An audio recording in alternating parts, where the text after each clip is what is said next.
So how do you believe anything he says? Words don't mean anything because the next day they change about the same subject.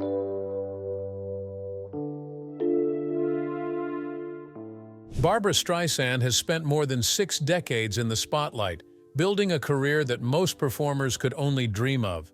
She's won Oscars, Grammys, Emmys, and even a Tony, proving that her talent knows no bounds. Her voice, powerful and unmistakable,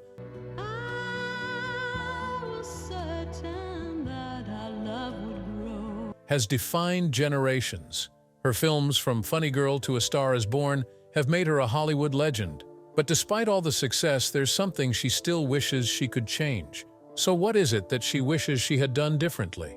Streisand sat for an interview recently, recalling her life as mostly filled with pride and nostalgic fond memories. She admitted even with all the victories put behind her, there was one thing she deeply regretted. It wasn't about an award she didn't win. It was much more personal and something that stayed with her for years. Before we take a look at this, we must understand her past. Early life and career. Barbra Streisand was born on April 24, 1942, in Brooklyn, New York, a city known for producing some of the greatest stars in entertainment. However, her journey to fame wasn't glamorous. Her father, Emanuel Streisand, a high school teacher, passed away when she was just 15 months old due to complications from an epileptic seizure. This tragedy left her mother, Diana, struggling to support the family.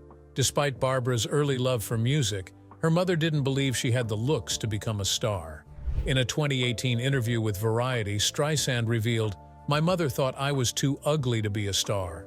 But rather than discourage her, this only made Barbra more determined to prove herself.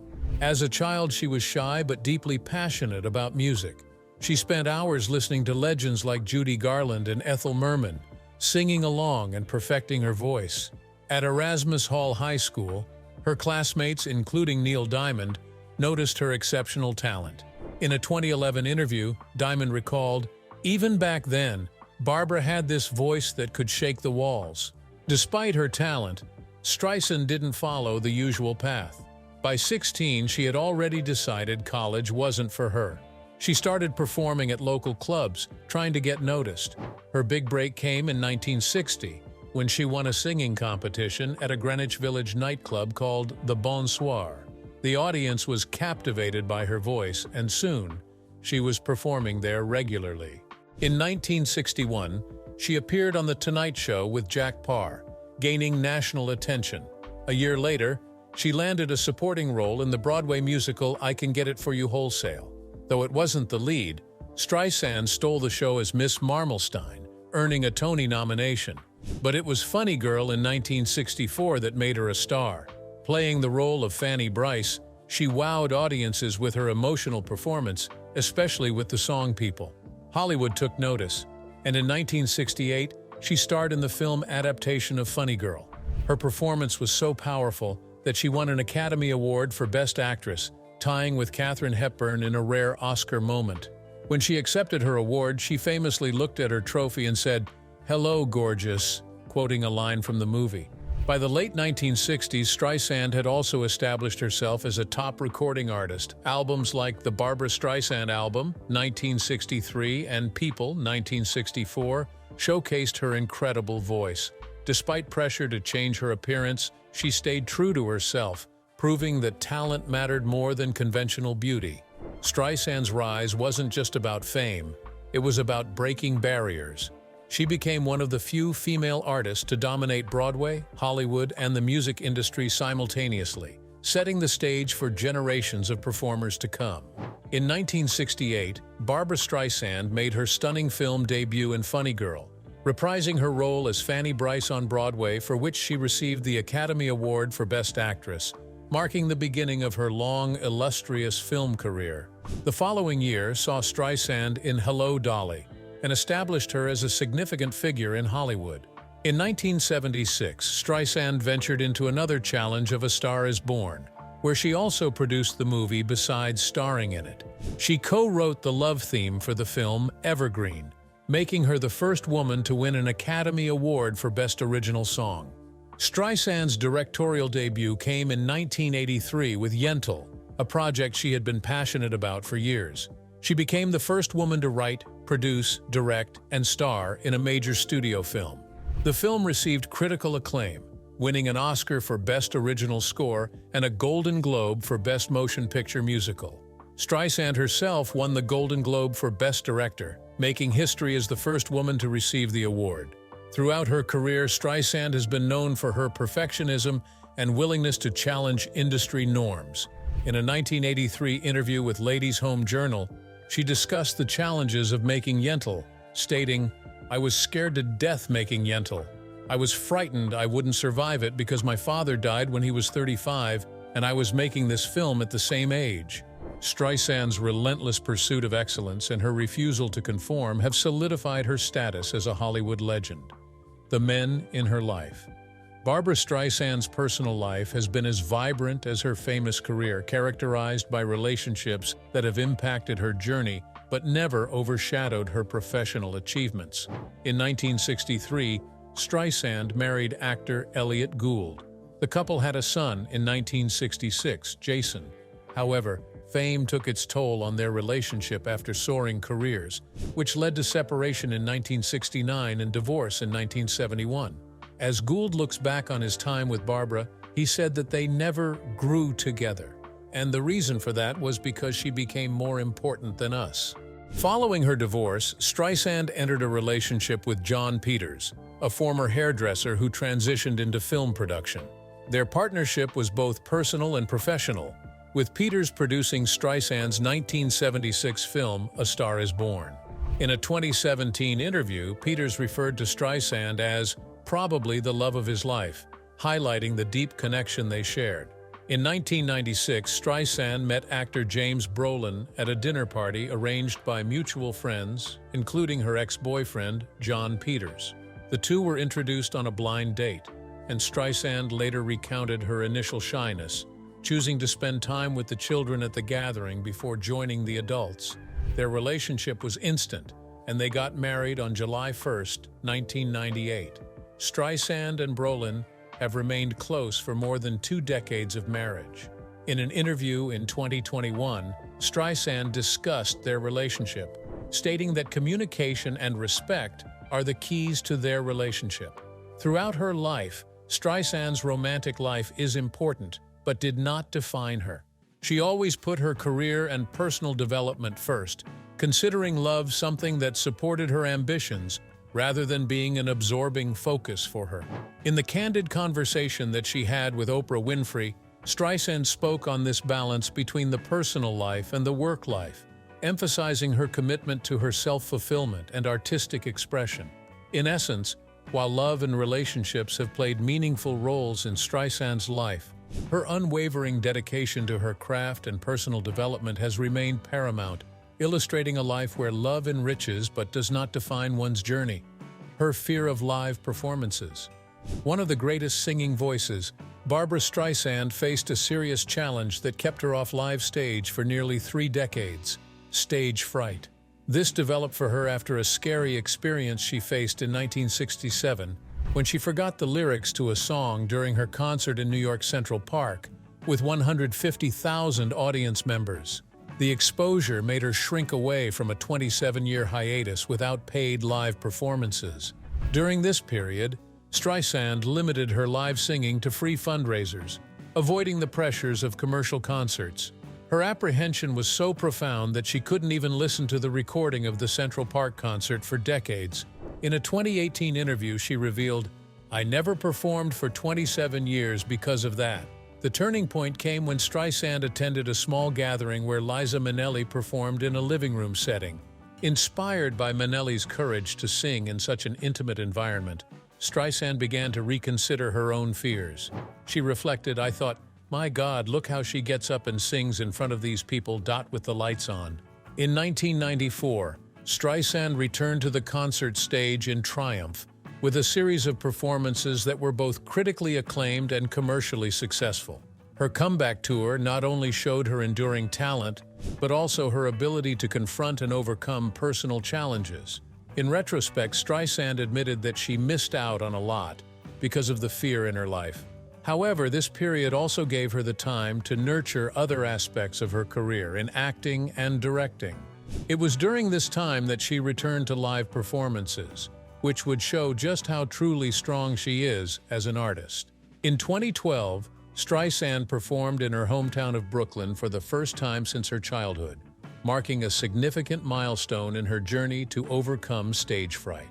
The concert was a poignant reminder of her roots and the personal growth she had achieved over the years. Barbra Streisand's battle with stage fright and her eventual return to live performances highlight her resilience and dedication to her craft.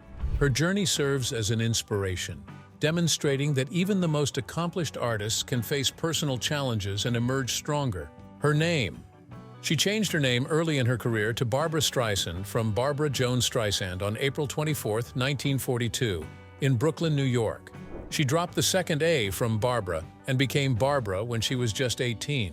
This was one way of developing a unique identity without changing the name completely. She explained, "I hated the name, but I refused to change it. Well, I was 18 and I wanted to be unique, but I didn't want to change my name because that was too false." By removing the extra A, she retained the essence of her given name while distinguishing herself in the entertainment industry. Throughout her career, Streisand has emphasized the correct pronunciation of her surname.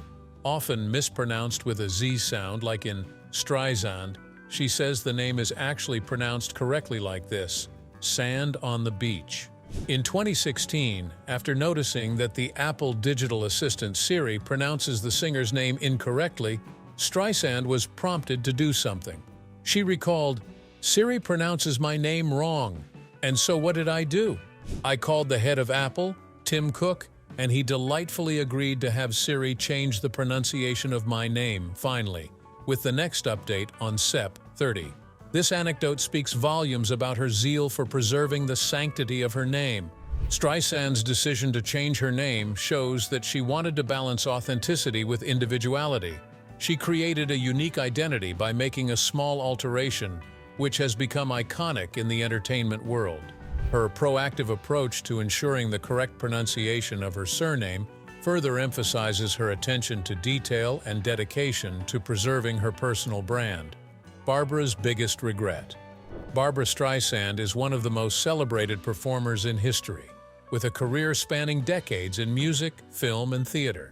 She has won multiple Academy Awards, Grammys, and Golden Globes, proving her unmatched talent. However, despite all the success, Streisand has openly reflected on some of the choices she made, admitting that there are moments she wishes had played out differently. In her memoir, My Name is Barbra, she gets personal about various aspects of her life, including the regrets that have stayed with her over the years. From turning down major film roles to feeling exhausted by the industry, Streisand has not been shy about sharing the other side of fame, the what-ifs, and the moments of doubt. One of Streisand's biggest career regrets is rejecting roles in films that went on to become huge successes. In a 2013 interview with the New York Times, she admitted that she had been offered lead roles in Cabaret, 1972, Klute, 1971, and Julia, 1977, before directors were even attached. At the time, she wasn't convinced these projects were right for her. But later, when she found out that Cabaret would be directed by Bob Fosse, Klute by Alan J. Pakula, and Julia by Fred Zinnemann, she realized she had missed out on working with some of the greatest filmmakers of her time. "If I had known that the directors were going to be Bob Fosse, Alan J. Pakula, and Fred Zinnemann, I would have said yes immediately," she admitted. The roles she passed on ended up going to other legendary actresses. Liza Minnelli's portrayal of Sally Bowles in Cabaret won her an Academy Award, while Jane Fonda's role in Klute also earned her an Oscar. Streisand has never been bitter about these lost opportunities, even expressing happiness for her friends' successes. She once said, "I'm glad my girlfriends Liza Minnelli and Jane Fonda delivered such strong performances, but it's clear that these decisions still linger in her mind."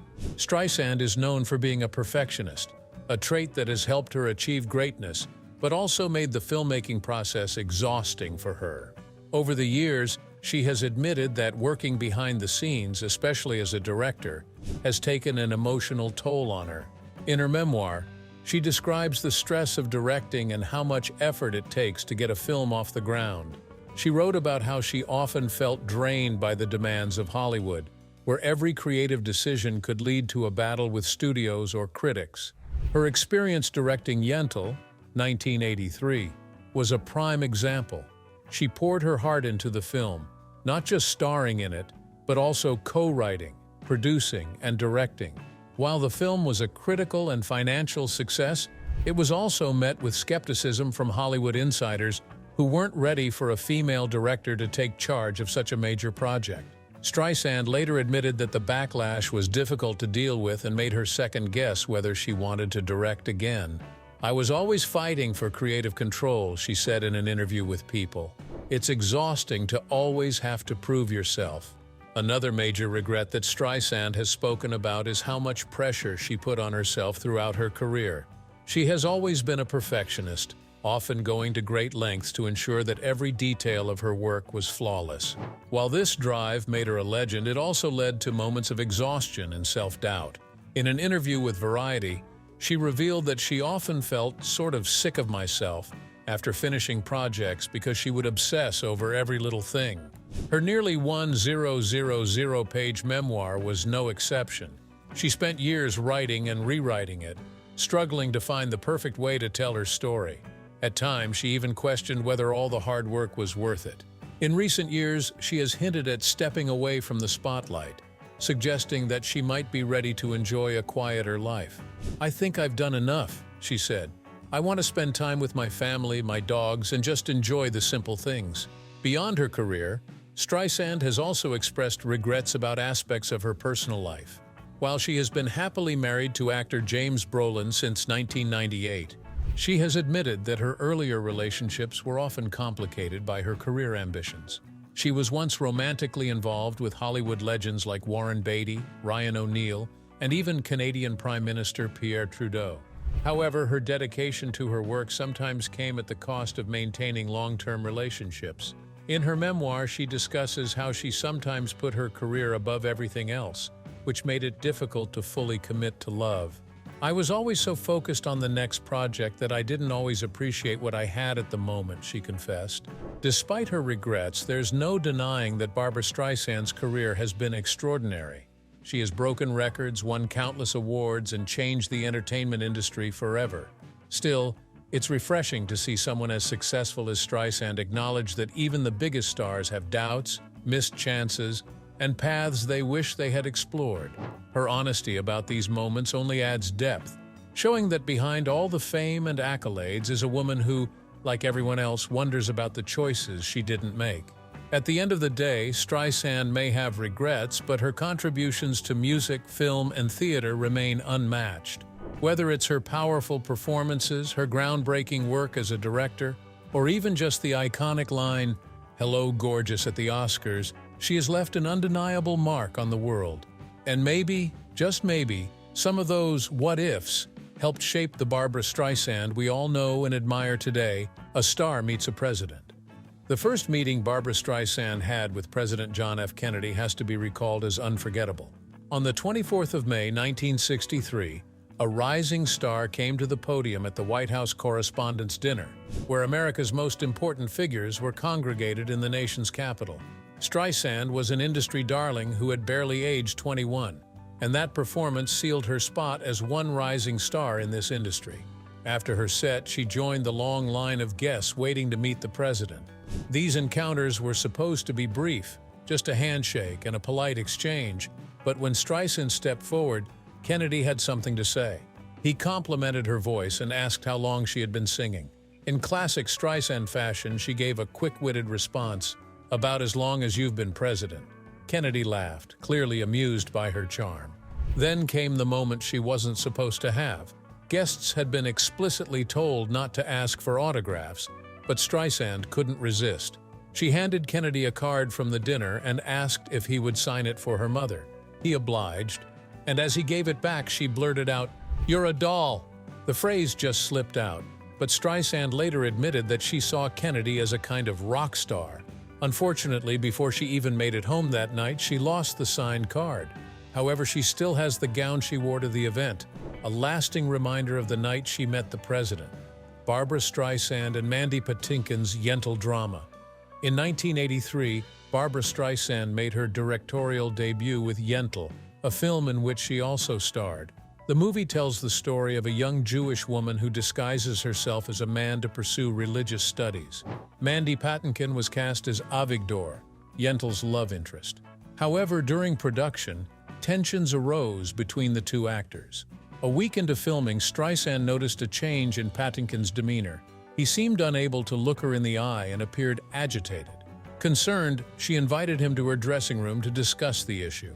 During their conversation, Patinkin confessed, "I thought we were going to have a more personal relationship." Streisand was taken aback, as she had no prior indication of his feelings. He elaborated, "I thought we were going to have an affair." Streisand, who was in a relationship with producer John Peters at the time, was surprised by this revelation. She responded, "I looked at him as if he were crazy.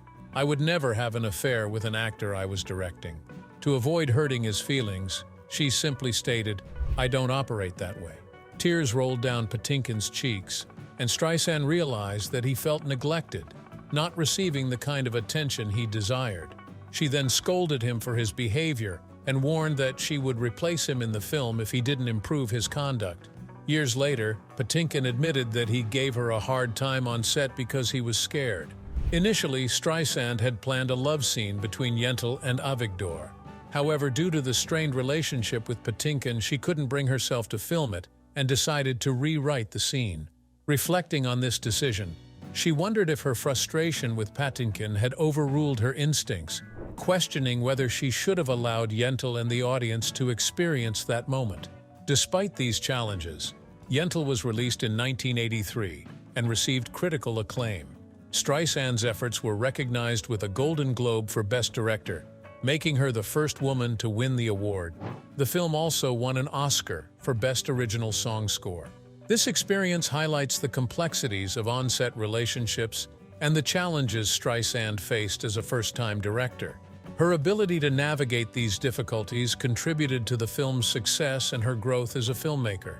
Even legends like Barbra Streisand are not exempt from regret. While she towers above the rest in music, film, and activism, she too at times wonders what if. A reminder that whatever we may have achieved in life, choices fill it all in, some that we celebrate and others we question. Being always a perfectionist, someone carving her own road and fighting in order to achieve creative control on her work of art, could not be taken away from anyone. But nothing is within any person's grasp, not even Streisand. She is a perfect proof that even great people doubt and reflect about things. She must have been just like all other people, questioning herself whether missed opportunities in careers or personal relationships were what cost her so many things. Activism and politics. Beyond her remarkable talents in both music and film, Barbra Streisand has for many years been an ardent supporter of social justice issues, promoting feminist and LGBTQ+ rights using her platform. Since early times in her career, Streisand supported feminism. She has been able to make a unique record for her self-made talent by starring as the main writer, producer, director, and star in Yentl, released in 1983, thereby establishing herself as a trailblazer for generations to come who aspire to succeed within the largely masculine film world. Streisand's connection to the LGBTQ+ community is deeply personal and long-standing. In her memoir, My Name is Barbra, she reflects on how queer audiences were among the first to recognize and support her talent during her early performances at venues like The Lion, a gay bar, and the Bonsoir in New York's West Village. This early support fostered a lasting bond between Streisand and the LGBTQ+ community. Throughout her career, Streisand has been a vocal advocate for LGBTQ+ rights. In 2020, she appeared in GLAAD's Together in Pride You Are Not Alone livestream event, recording a pre-recorded message urging people to support LGBTQ+ community centers amid the pandemic. Sometimes, Streisand's political activism has led to tension in Hollywood. She has been critical of some political figures and policies, which puts her at odds with industry peers at times. In her memoir, she describes her political beliefs and the struggle of balancing a career with a set of strong convictions. Despite any controversies, Streisand remains steadfast in her advocacy. viewing it as an integral part of her identity. Her commitment to social causes is as significant to her as her artistic pursuits, reflecting a deep-seated belief in equality and justice. But Streisand has also found peace. She has spoken about the joy of looking back and appreciating what she did accomplish rather than dwelling on what she didn't. She has a loving marriage, a legacy that will outlive her, and the freedom to enjoy life on her own terms. In the end, regrets may linger, but they don't define us. Streisand's story is proof that even with a few what-ifs, a life well lived is what truly matters. If you enjoyed this deep exploration into Streisand's journey, don't forget to like this video and subscribe to the channel for more incredible stories about Hollywood's biggest legends. Hit the notification bell so you never miss an update. Let us know in the comments what do you think about her. Thanks for watching, and we'll see you in the next video.